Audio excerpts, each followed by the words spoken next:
空调放着不动，它也会自动开关机，到底是怎么回事？就比如这一台空调，遥控器都没有按，这个空调只要插上电，它偶尔就会自动开关机，不受控制，非常的烦。你开起来了，它就自动给你关掉，让你用不了；你不想用了，它又自动给你开起来。其实像这种故障维修起来也非常的简单啊，就是时间久了，主板上的应急按钮漏电导致的。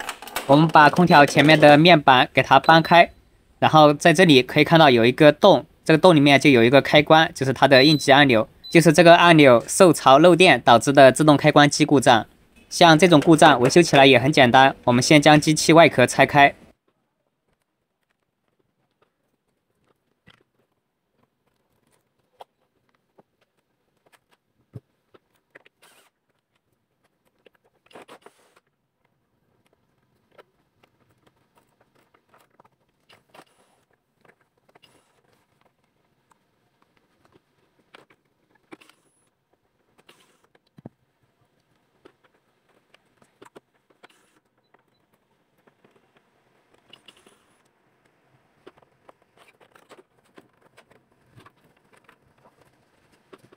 接着我们找一个钳子或者剪刀，直接把这个应急按钮给它剪断就可以了。剪的时候一定要断电操作，否则可能会触电。